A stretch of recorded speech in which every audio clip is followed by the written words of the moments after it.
Any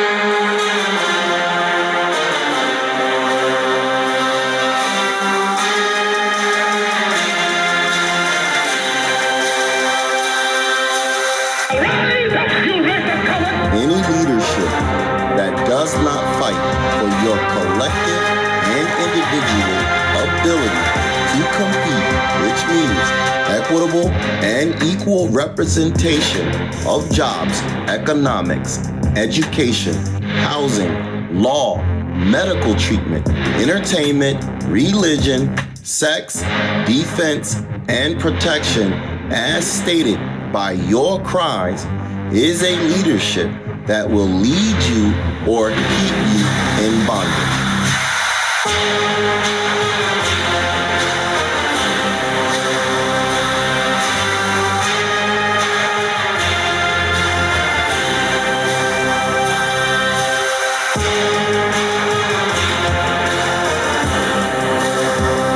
Racism is still alive in American.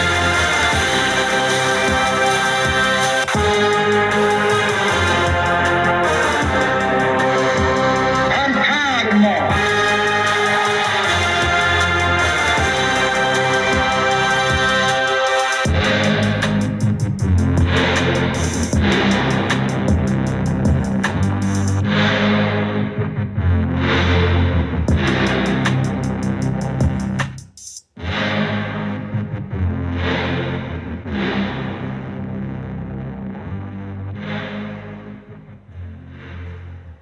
Death is better than bondage. Peace, blessings, and black love. This is Amaja, a way to coming to you black at it again. In this video, family, this is a visual. So I do want you to take some time to look at it so you can actually put the words in perspective with what you're seeing. It's a short little visual because you know I talk for the most of the time. But the visual is going to run probably about, I would say, probably about a minute or minute and 30 seconds or something close to that, 30 minutes or 30 seconds.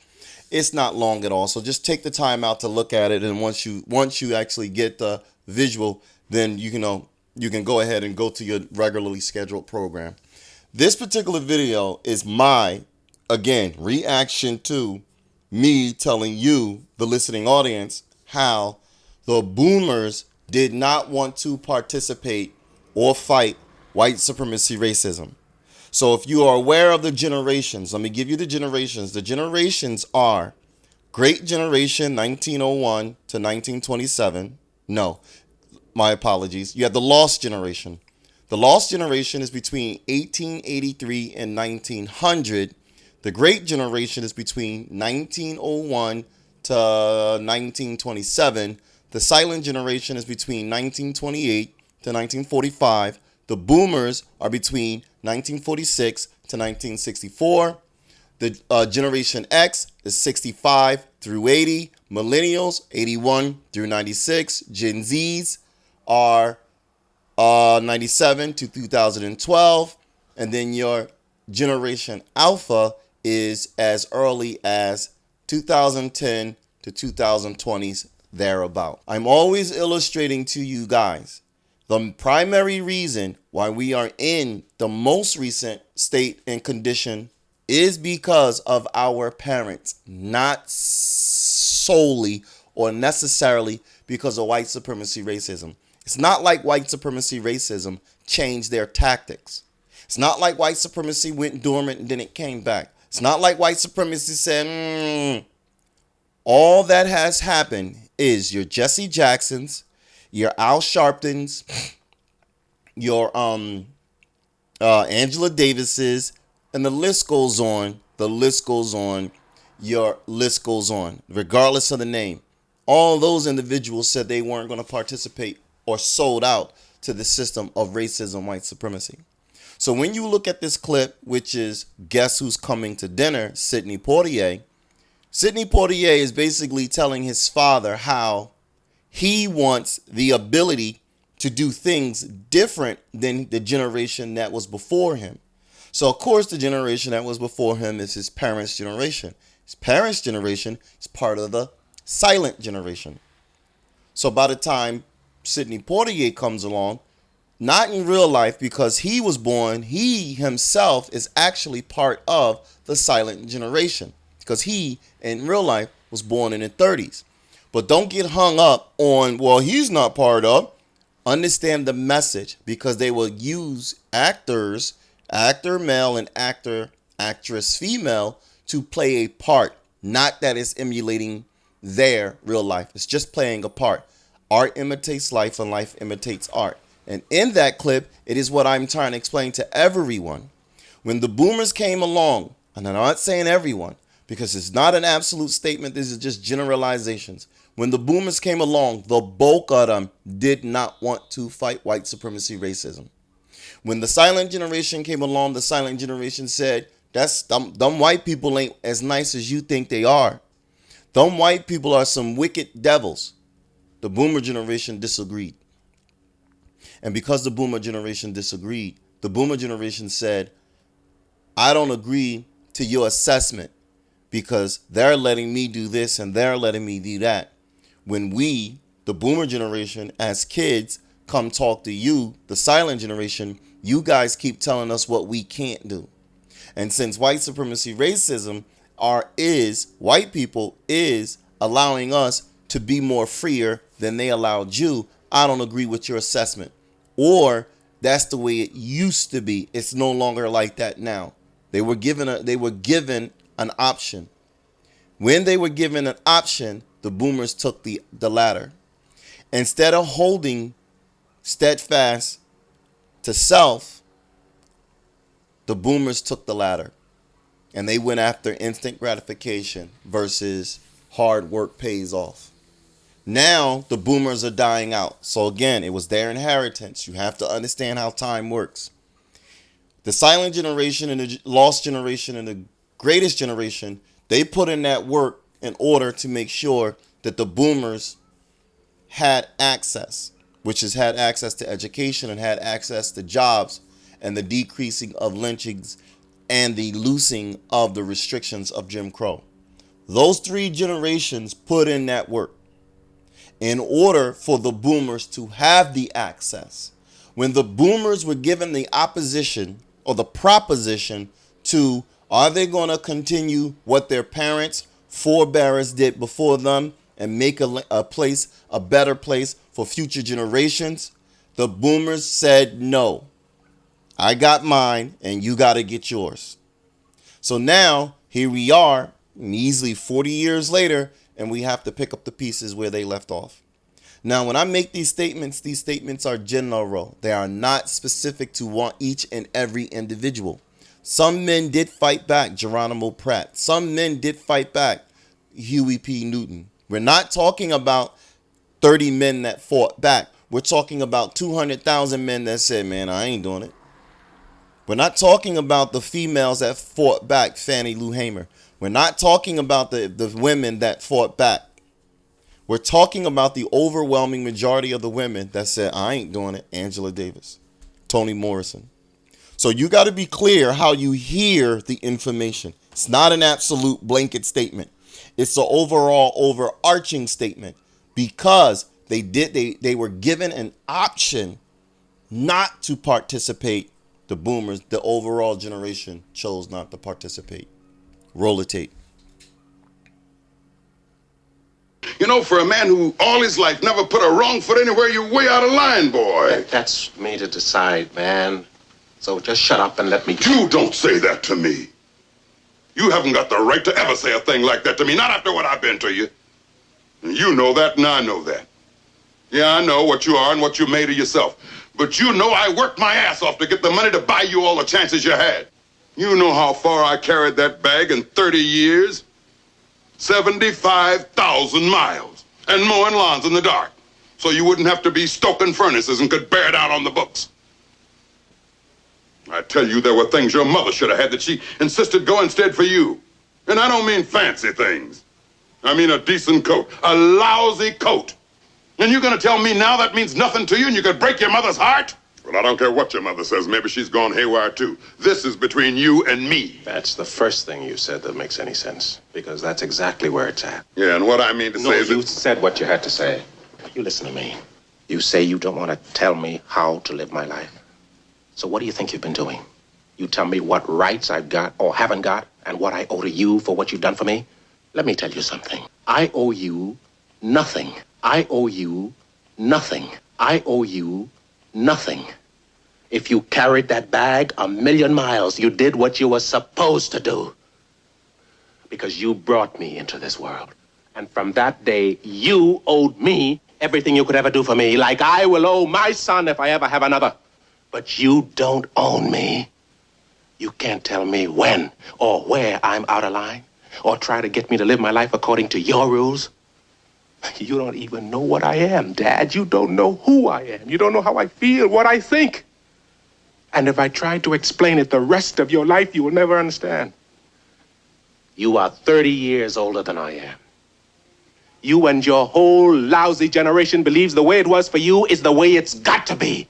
And not until your whole generation has lain down and died will the dead weight of you be off our backs. You and your whole lousy generation believes the way it was for you is the way it's got to be.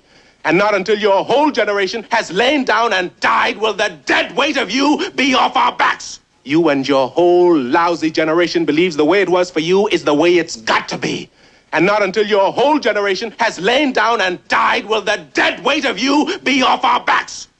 You understand? You've got to get off my back. Not until your whole lousy generation, all you lay down and die, will the dead weight of you be off of our backs. Understand what I'm saying when I say these things that I'm saying. I speak main ingredients. I don't speak the entire list of ingredients. I got the nuances. I got the specificities. I got the differences. I got all of that. But the underlining, silver lining, the common thread is they did not want to do what they were supposed to do. The son is right. How? Let me say it so you can hear it in tandem and full. The son is right when he explains to the father that the father did what the father was supposed to do for the child so that the child has the best chance possible to become something in this world. So the son is right. But here goes where the son is wrong. The son says, I'm only supposed to pay it forward. I'm not supposed to pay it back. That is where we, as black people, we get shit wrong. And we keep doing it generation after generation after generation. We are only primarily worried about the here and now and what's going on now. We aren't really worried about protecting, providing, and stabilizing the future for the future. If I'm facing this issue now, example, if I'm facing this issue now, if I don't make this issue go away, then chances are those that are coming up behind me are going to have to face this issue. Even if this issue is labeled a different label, termed a different term, disguised a different way, it's still the issue. So I inadvertently pass on that burden to the next generation. So when I explain to you coward talk, you'd better understand how it works and where it derives from. You, sir, you, ma'am, you, daughter, you, son, you're supposed to pay it forward as well as pay it back. The honor comes in. I appreciate you all for doing the hard work. I'm only able to have whatever it is I'm able to have because I'm standing on the shoulders of greatness. Now, as you rise and the previous generation falls, you become the bearer for the next generation.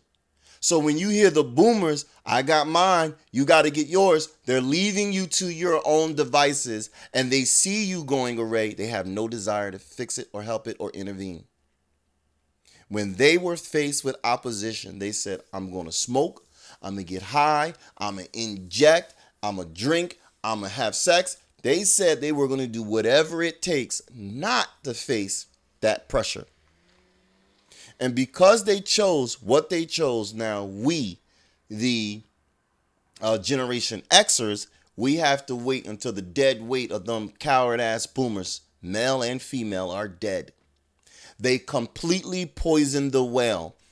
They're telling girls not to marry males. They're telling females it's okay to be whores because all men want is blah, blah, blah, blah. They're not telling women how to be good wives, how to be a wife. They're not telling their daughters how to be a Ruby D.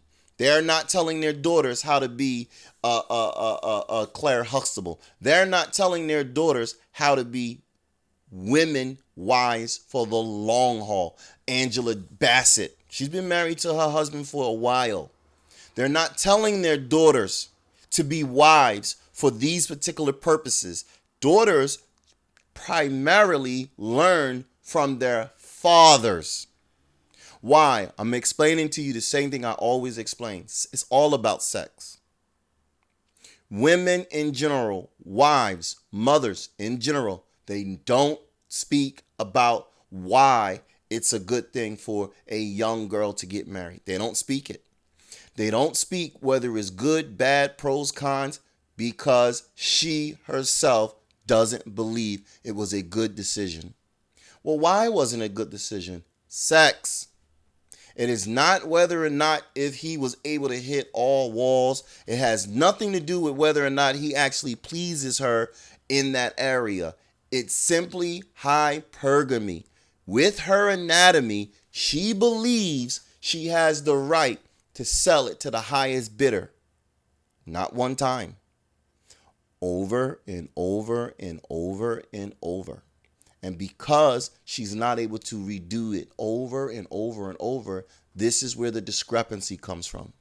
She knows she's supposed to sell it to the highest bidder. That ain't what she's disagreeing with. What she's disagreeing with is if this mug doesn't pan out to be what I thought he was going to be.